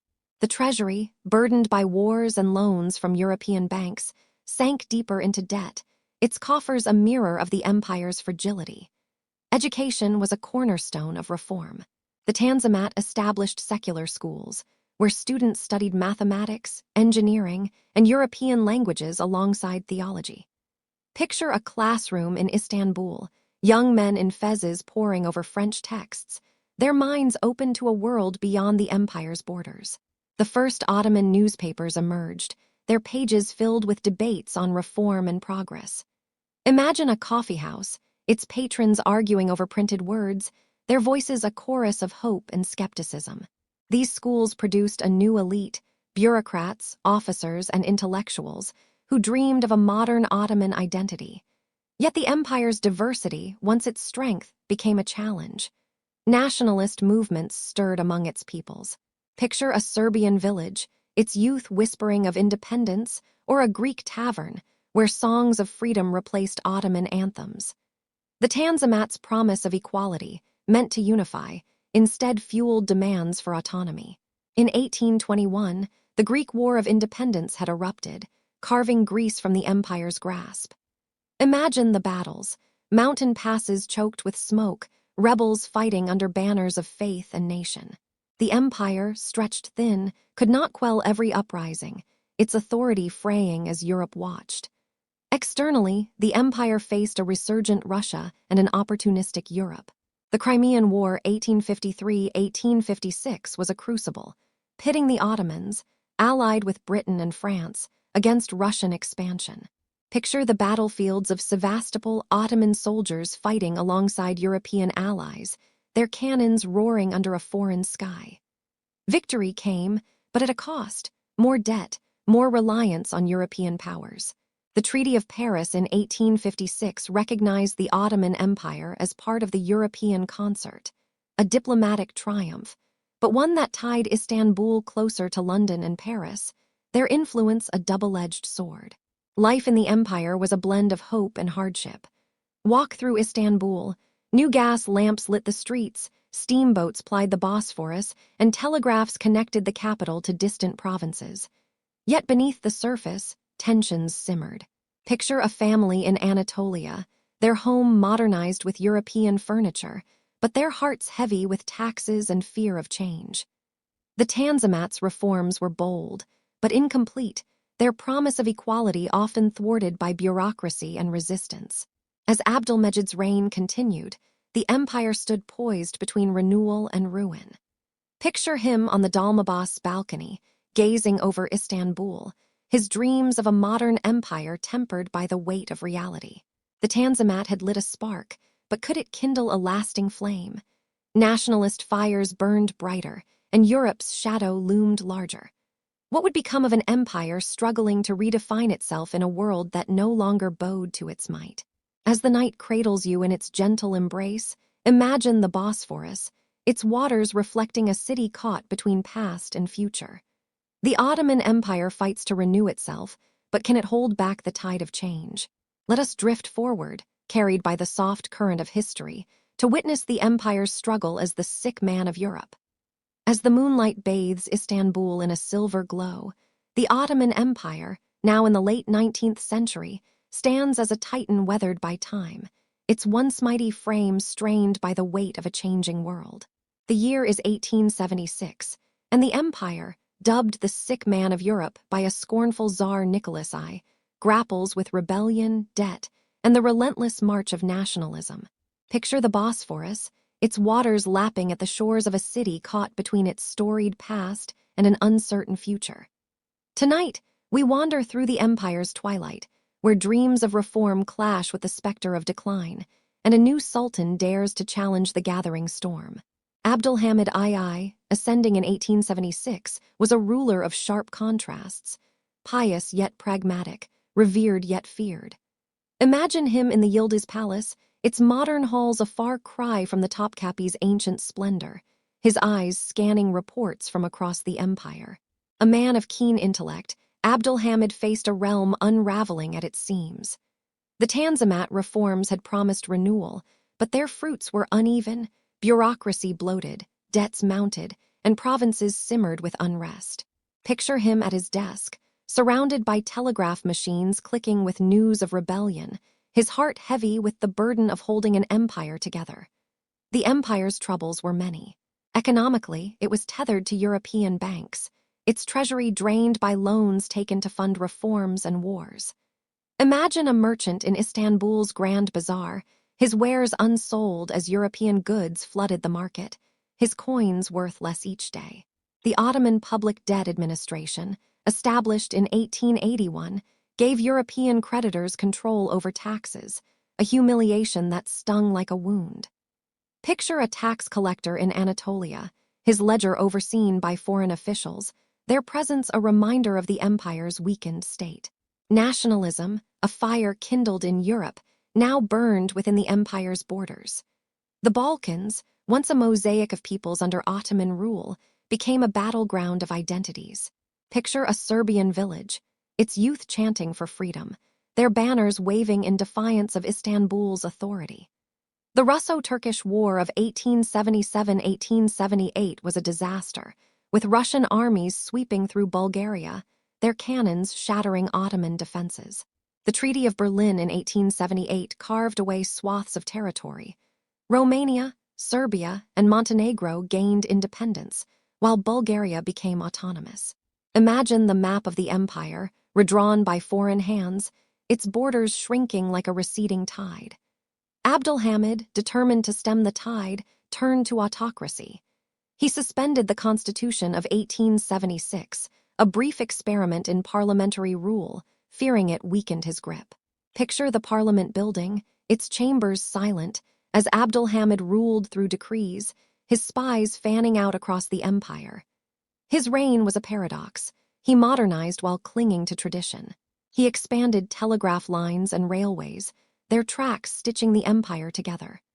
Imagine a steam train chugging through Anatolia, its whistle a herald of progress, carrying goods and ideas to distant provinces. Yet his pan-Islamic policies, emphasizing the Sultan as caliph, aimed to unify Muslims against nationalist tides, a call that resonated in mosques from Damascus to Cairo. The empire's diversity, once its strength, now fueled division. In the Balkans, Greeks, Bulgarians, and Albanians demanded autonomy, their uprisings a constant drain. Picture a mountain pass in Macedonia, rebels clashing with Ottoman troops, the air thick with gunpowder and cries of defiance. In the east, Armenians, seeking reforms promised by the Tanzimat, faced growing tensions. Imagine a village in Van, its people caught between hope for equality and fear of reprisal, their dreams of justice fading. Abdulhamid's response, arming Kurdish militias to quell unrest, sowed seeds of conflict that would haunt the empire's final days. Life in the empire was a tapestry of resilience and strain.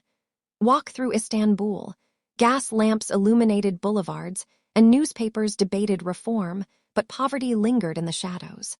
Picture a family in a wooden house, their table sparse, their conversations hushed to avoid the Sultan's spies. The millet system still granted autonomy to Christians and Jews, but tensions grew as communities eyed each other with suspicion. Imagine a Jewish merchant in Thessaloniki, his shop thriving but his heart wary, or a Greek priest in Izmir, his sermons tinged with calls for freedom.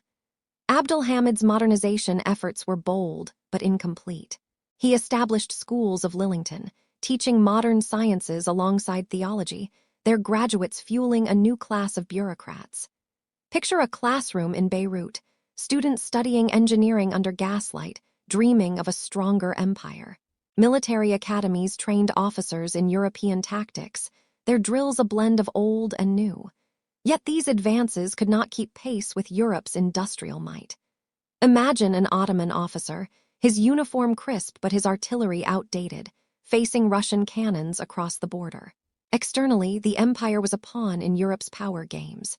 Britain and France, allies in the Crimean War, now eyed Ottoman lands, their diplomats circling like vultures. Picture a conference in Berlin, European powers carving up Ottoman territories, their pens sharper than swords. The Suez Canal, under British control, diverted trade, weakening Ottoman ports. Abdulhamid, wary of foreign influence, leaned on Germany, whose engineers built the Baghdad Railway, a steel lifeline to the east. Yet these ties only deepened the empire's dependence on foreign aid. Abdulhamid's rule grew increasingly repressive. His secret police, feared across the empire, silenced dissent. Picture a coffee house in Istanbul, its patrons whispering of reform, their eyes darting to the door. The Young Turks, a group of intellectuals and officers, plotted in exile, their pamphlets calling for constitutional rule. Imagine a clandestine meeting in Paris, young Turks planning a revolution, their words a spark in the empire's tinderbox. As the century turned, the empire teetered. Picture Abdulhamid in the Yildiz Palace, his sleep troubled by reports of rebellion, his dreams of unity fading. The sick man label stung, but it held truth. The empire was ailing, its vitality sapped by debt, division, and defeat. Could the young Turks' dreams of revolution heal its wounds, or would they hasten its end? As the night enfolds you in its gentle embrace, imagine the Bosphorus, its waters reflecting a city on the brink of upheaval. The Ottoman Empire, the sick man of Europe, fights to survive, but can it withstand the storms within and without? Let us drift forward, carried by the soft tide of history, to witness the empire's final days. As the stars burn softly over Istanbul, their light a quiet elegy for an empire in its twilight, the Ottoman realm stands on the precipice of its end. The year is 1908, and the winds of change howl through the Bosphorus, carrying whispers of revolution and the distant thunder of war. The empire, once a colossus spanning 3 continents, is now a fraying tapestry, its threads pulled by nationalism, reform, and the relentless march of a new century. Tonight, we wander through the Ottoman Empire's final days, where the dreams of sultans collide with the realities of a world that no longer bends to their will. Abdulhamid II, still clinging to power, rules from the Yildiz Palace, its modern halls a fortress of paranoia. Picture him, a sultan shadowed by fear, his desk piled with reports from spies who scour the empire for dissent. His reign, marked by modernization and repression, has become a lightning rod for discontent. The Young Turks, a coalition of officers, intellectuals, and reformers, plot in secret, their vision of a constitutional empire a spark in the darkness. Imagine a clandestine meeting in Thessaloniki, young men in Western suits whispering of freedom, their words a quiet rebellion against centuries of autocracy. The spark ignites in 1908 with the Young Turk Revolution. Picture the streets of Istanbul, alive with banners and chants, as soldiers and civilians demand the restoration of the 1876 Constitution. Abdulhamid, cornered, yields, reinstating parliament in a desperate bid to save his throne. Imagine the parliament building, its chambers buzzing with debates as deputies, Turks, Arabs, Greeks, Armenians, dream of a unified empire. Yet the victory is fleeting. In 1909, a counter-revolution by loyalists fails and Abdulhamid is deposed, exiled to Thessaloniki. Picture him boarding a train, his eyes fixed on the city he ruled for decades, now slipping from his grasp. The Young Turks, led by the Committee of Union and Progress, CUP, seize control, placing maimed V on the throne as a figurehead. Imagine the CUP leaders, Enver, Talat, and Semel, standing in the divan, their faces alight with ambition. They promise reform, equality for all peoples, a modern army, a revitalized economy. Yet their vision falters against the empire's fractures. Picture a coffee house in Damascus, where Arab intellectuals debate autonomy, their voices drowned by the clamor of nationalist fervor. The Balkans, too, simmer, with Serbia, Bulgaria, and Greece eyeing independence. The empire's final years are a cascade of crises. The Balkan Wars of 1912–1913 are a devastating blow. Picture the battlefields of Thrace, Ottoman troops outmatched by a coalition of Balkan states, their lines crumbling under artillery fire. Edirne, once the empire's heart, falls and territories are lost. Albania, Macedonia, much of Thrace. Imagine a soldier, his uniform tattered, retreating through muddy fields, his heart heavy with defeat. The empire shrinks, its European holdings reduced to a sliver, its pride wounded by the speed of its losses. Internally, the empire fractures further. The cup, now ruling with an iron hand, pushes Ottomanism, a vision of unity across ethnic lines, but nationalism proves stronger. Picture an Armenian rally in Istanbul, demanding reforms promised by the Tanzimat, met with suspicion and violence. The 1915 Armenian genocide, a dark stain on the empire's final days, sees mass deportations and massacres. Imagine a village in Anatolia, its homes empty, its people marched into the desert, their cries swallowed by the wind. The tragedy, born of fear and wartime desperation, scars the empire's soul, its echoes haunting history. The empire's fate is sealed with the outbreak of World War I in 1914. The Cup, led by Enver Pasha, aligns with Germany, hoping victory will restore Ottoman glory. Picture Enver, his eyes blazing with dreams of empire, signing the alliance in Berlin, his pen binding the Ottomans to a global war. The empire fights on multiple fronts: Gallipoli, Mesopotamia, the Caucasus. Imagine the cliffs of Gallipoli, Ottoman soldiers under Mustafa Kemal defending against British and Anzac troops, their trenches a crucible of courage. Victory at Gallipoli in 1915 is a fleeting triumph, but defeats elsewhere in Iraq, in Syria, drain the empire's strength. Life in the empire is a study in endurance. Walk through Istanbul.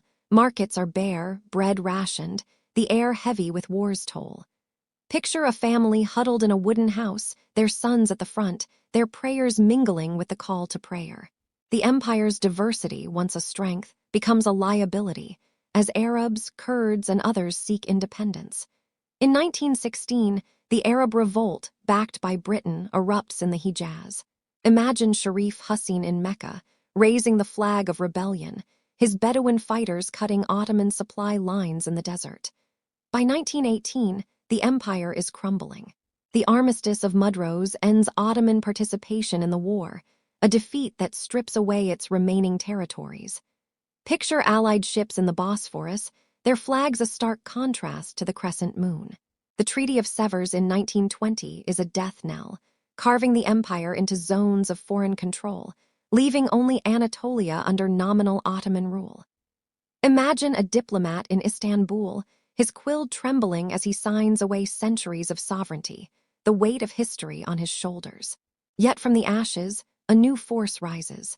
Mustafa Kemal, hero of Gallipoli, rallies a nationalist movement in Anatolia. Picture him in Ankara, his speeches igniting a war of independence against Allied occupiers and Greek invaders. The 1922 victory at Dumlupinar drives out foreign forces, and the Republic of Turkey is born. The Sultanate is abolished, maimed VI, the last sultan, exiled on a British ship. Imagine him standing at the rail, Istanbul fading into the mist, the empire he ruled reduced to memory. The Ottoman Empire, 6 centuries in the making, ends not with a bang but a whisper. Picture Istanbul's streets, now Ankara's shadow, as a new nation rises, its roots deep in Ottoman soil. What legacy will this fallen giant leave behind? What echoes of its glory will linger in the modern world?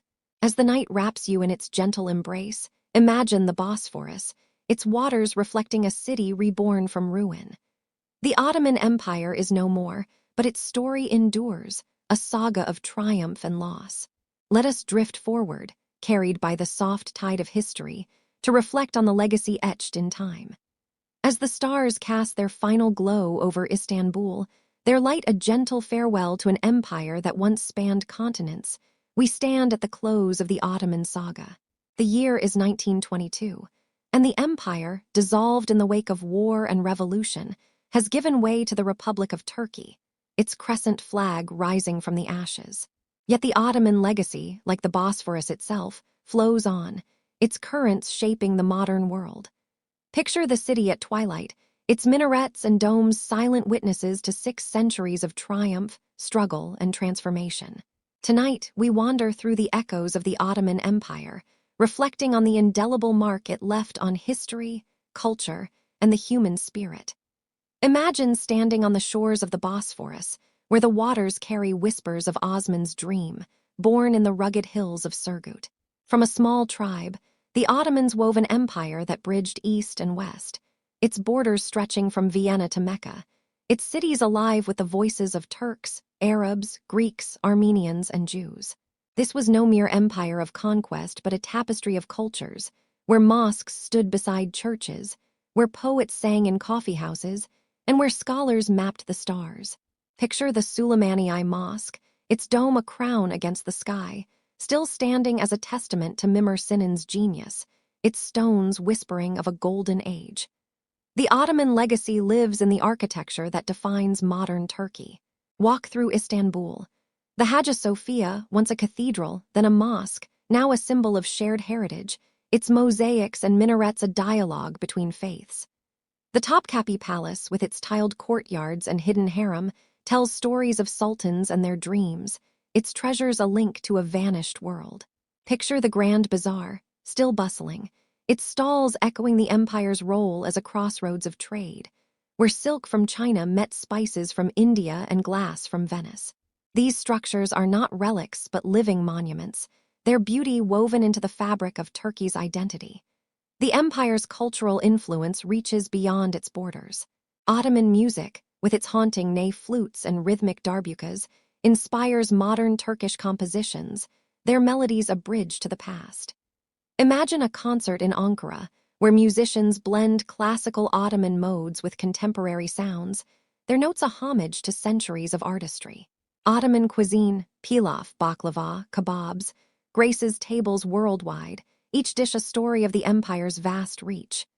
Picture a family in Istanbul sharing a meal of stuffed grape leaves, their recipe unchanged since Suleiman's time, a taste of history in every bite.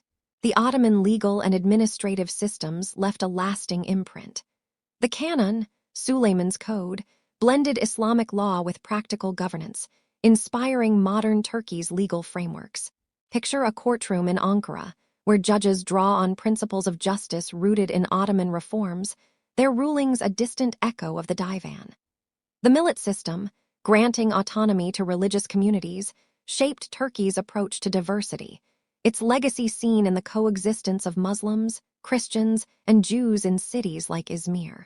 Imagine a synagogue in Istanbul, its congregation praying in peace, a testament to the empire's tolerance. Politically, the Ottoman Empire's collapse reshaped the Middle East and Balkans.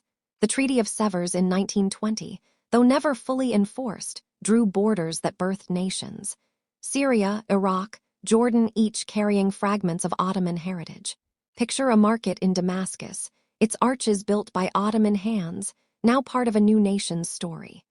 The empire's end also sparked Turkey's rebirth under Mustafa Kemal Atatürk, whose reforms, secularism, modernization, a new alphabet, built a nation from the empire's ruins.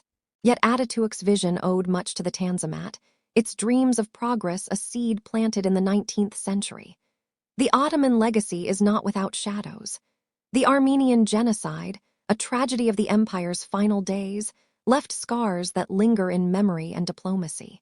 Picture a memorial in Yerevan, its flame burning for lives lost, a reminder of history's weight. Nationalist movements, once suppressed, gave rise to conflicts that echo in the Balkans and Middle East.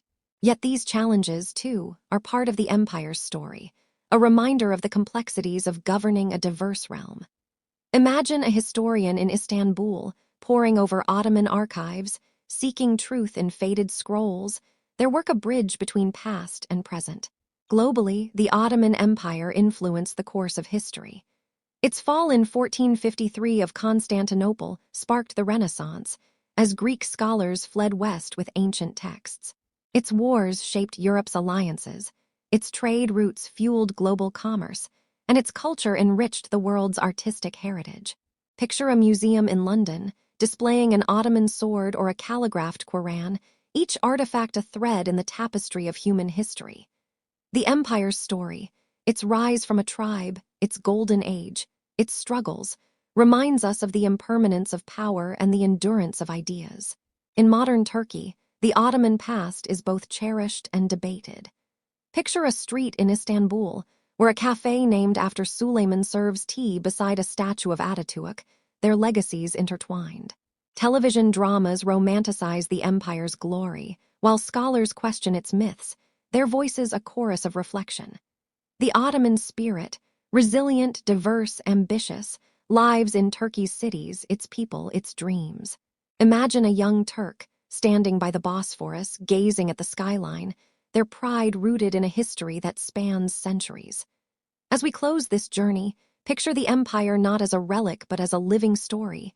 Its echoes in every minaret, every poem, every law that shaped the modern world. The Ottoman Empire, born in a nomad's dream, rose to touch the stars and fell to the earth, yet its legacy endures, a testament to the power of human ambition and the fragility of empires. What new stories will rise from its ashes? What dreams will carry its spirit forward? As the night enfolds you in its gentle embrace, imagine the Bosphorus, its waters a mirror of history, reflecting a legacy that will never fade. The Ottoman Empire's saga is complete, but its echoes linger, inviting you to dream of a world where East meets West.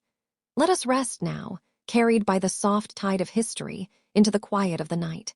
As the final stars fade into the dawn over Istanbul, we stand at the end of an epic journey through the Ottoman Empire, a saga that has carried us from the windswept plains of Anatolia to the gilded halls of the Topkapi Palace, from the thunder of cannons at Vienna to the quiet dissolution of a 6th-century legacy. Picture the Bosphorus at first light, its waters catching the sunrise, each ripple a memory of sultans, poets, and warriors who shaped a world that still echoes in our own. The Ottoman Empire, born from Osman's dream, rose to bridge East and West, its minarets and markets a testament to human ambition, resilience, and the fleeting nature of power. As we close this tale, let us linger on its lessons, its beauty, and the timeless threads that connect its past to our present. The Ottoman story is more than a chronicle of conquests and declines. It is a mirror reflecting the complexities of humanity. Imagine the empire's mosaic: Turks, Greeks, Armenians, Jews, Arabs, living side by side, their voices blending in bazaars and mosques. There lives a delicate balance of unity and difference. From Suleiman's golden age, where poetry and architecture soared, to the Tanzimat's brave but flawed reforms, the empire grappled with questions that resonate today. How do we govern diversity? How do we balance tradition with progress? Picture a scholar in modern Istanbul, poring over Ottoman scrolls, finding in their faded ink answers to these eternal questions, their wisdom a guide for our own fractured world. The empire's legacy lives not only in Turkey but across the globe. Walk through Sarajevo, where Ottoman bridges still span rivers, or Cairo, where Mamluk mosques bear Ottoman repairs. Taste baklava in a New York cafe, its sweetness a recipe from Istanbul's kitchens. Listen to the ney's haunting notes in a concert hall, its melody a whisper from a Sufi lodge. The Ottoman Empire, though gone, is not silent. Its culture, laws, and stories are woven into the fabric of nations. From the Balkans to the Middle East, their influence a quiet pulse in our modern age. Imagine standing in the Hagia Sophia, its dome a canvas of Christian and Islamic art, a symbol of a world where faiths could coexist, challenging us to dream of harmony. Yet the Ottoman story also carries shadows, tragedies like the Armenian genocide, losses like the Balkan Wars, and the slow erosion of a once mighty realm. These are not mere footnotes, but reminders of the costs of empire, the fragility of power, and the human toll of conflict. Picture a memorial in Yerevan, its flame burning for the lost, or a village in Serbia, its scars a memory of wars fought for freedom. These moments, painful as they are, urge us to learn, to seek justice, and to build a world where history's wounds can heal. The Ottoman Empire's fall, marked by the rise of Turkey under Ataturk, shows us that from ruin can come renewal, from loss can come hope. As we bid farewell to this journey, I invite you to carry its stories into your dreams. Imagine yourself walking Istanbul's streets, the call to prayer mingling with the chatter of merchants, the past and present intertwined. This tale was crafted to guide you into restful slumber, but also to spark curiosity, to remind you that history is not a distant echo, but a living thread connecting us all. Where are you as you listen to this story? Is it midnight in a quiet room, the world hushed around you? Or perhaps it's dawn, and you're sipping tea as the day begins? Share in the comments below, tell me where you are, what time it is, and what part of the Ottoman saga stirred your heart. Your voice is part of this journey, a thread in our shared tapestry. If this tale of empires and dreams has touched you, please consider subscribing to my channel, where more stories await to cradle you through the night. Hit the bell icon so you never miss a journey into the past, whether it's the sands of ancient Egypt or the courts of medieval Europe. Your support keeps these tales alive, and I'm grateful for every one of you who joins me under the stars. Share this video with someone who loves history or who simply seeks a moment of calm in a busy world. Let's build a community of dreamers and storytellers, united by the power of the past. Hello, my name is Sherry, and thank you for wandering with me through the Ottoman Empire's rise and fall. As you close your eyes tonight, let the Bosphorus carry you into dreams, where minarets touch the sky and history whispers its secrets. Sleep well, and may the stories of old guide you to peace.